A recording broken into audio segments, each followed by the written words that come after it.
Hi hello friends, ಎಲ್ಲರೂ ಹೇಗಿದ್ದೀರಾ? Welcome back to K C travelling vlogs. ಇವತ್ತು ನಾನು ನಿಮ್ಮನ್ನೆಲ್ಲೂ ಕರ್ಕೊಂಡು ಹೋಗ್ತಾ ಇದ್ದೀನಿ ಅಂದರೆ ಬೆಂಗಳೂರಿನ ನಗರ ದೇವತೆ ಶ್ರೀ ಅಣ್ಣಮ್ಮ ತಾಯಿ ದೇವಸ್ಥಾನಕ್ಕೆ. ಅಣ್ಣಮ್ಮ ದೇವಿ ಯಾರಿಗೆ ಗೊತ್ತಿಲ್ಲ ಹೇಳಿ. ಹಾಗೆ ನೀವಿಲ್ಲಿ ನೋಡ್ಬೋದು, ಬಿಸಿಲು ಮಾರಮ್ಮ ತಾಯಿಗೆ ಮೊಸರು, ಉಪ್ಪು, ಮೆಣಸು, ಬೇವಿನ ಸೊಪ್ಪು ಎಲ್ಲ ಹಾಕ್ತಾ ಇದ್ದಾರೆ. ಬಿಸಿಲು ಮಾರಮ್ಮ ತಾಯಿಗೆ ಮಕ್ಕಳಂದರೆ ತುಂಬ ಇಷ್ಟ ಅಂತೆ. ಆದ್ದರಿಂದ ಮಕ್ಕಳಿಗೆ ಯಾವುದೇ ರೀತಿ ಅಮ್ಮ ಬಂದರೆ, ಚರ್ಮ ರೋಗ ಸಂಬಂಧಪಟ್ಟಿದ್ದು ಯಾವುದಾದ್ರು ಬಂದರೆ ಇಲ್ಲಿ ಬಂದು ಅಮ್ಮನಿಗೆ ಹರಕೆ ಮಾಡ್ಕೊಂಡು ಹೋಗಿ ಆಮೇಲೆ ಬಂದು ಅಮ್ಮನವ್ರಿಗೆ ಮೊಸರು ಅರ್ಪಿಸೋದ್ರಿಂದ ಎಲ್ಲ ಸರಿ ಹೋಗುತ್ತೆ ಅನ್ನೋದು ನಂಬಿಕೆ. ಹಾಗೆ ಇಲ್ಲಿ ಅಮ್ಮನವ್ರಿಗೆ ಉಪ್ಪು ಹಾಕೋದ್ರಿಂದ ನಮ್ಮ ಕಷ್ಟಗಳೆಲ್ಲ ಉಪ್ಪಿನ ಥರ ಕರಗೋಗುತ್ತೆ ಅನ್ನೋದು ಕೂಡ ಇಲ್ಲಿನ ನಂಬಿಕೆ. ನಾವು ಆಲ್ಮೋಸ್ಟ್ 1.5 ಅವರ್ ನಿಂತಿದ್ವಿ ಅಮ್ಮನ ದರ್ಶನ ಮಾಡಲಿಕ್ಕೋಸ್ಕರ. ನಾವು ಹೋಗಿದ್ದು ಸಂಡೇ ಆದ್ದರಿಂದ ನಾವು 1.5 ಅವರ್ ನಿಂತಿದ್ದೀವಿ ಅಷ್ಟೇ ಅನಿಸುತ್ತೆ.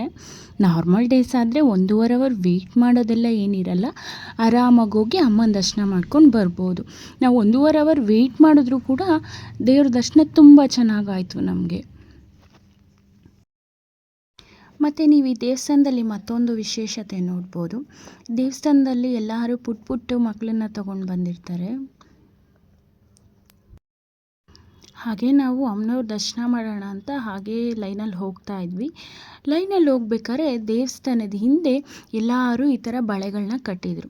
ಈ ಥರ ಬಳೆಗಳನ್ನ ಯಾಕೆ ಕಟ್ಟಿರ್ತಾರೆ ಅಂತ ನಿಜವಾಗ್ಲೂ ನನಗೆ ಗೊತ್ತಿಲ್ಲ.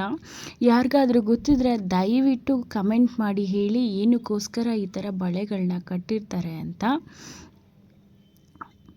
ಹಾಗೆ ದೇವಿ ದರ್ಶನ ಎಲ್ಲ ಮುಗಿಸ್ಕೊಂಡು ಹೊರಗಡೆ ಬಂದ್ವಿ.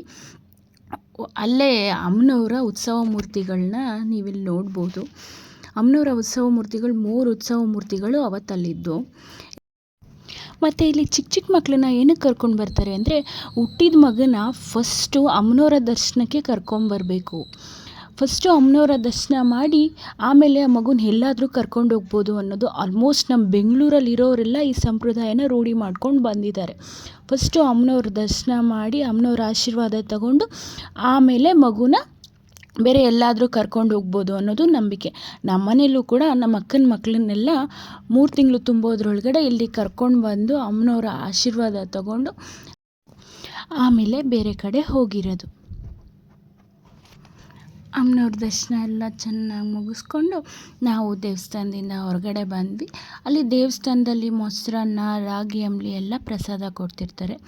ಹಾಗೆ ಪುಳಿಯೋಗರೆ ಪ್ರಸಾದ ಕೊಟ್ಟರು, ಅದನ್ನು ತಿನ್ಕೊಂಡು ಮೆಜೆಸ್ಟಿಕ್ ಅಂದರೆ ಶಾಪಿಂಗ್ ಅಂದರೆ ಮೆಜೆಸ್ಟಿಕ್ ಅಂತ ಹೇಳ್ಬೋದು.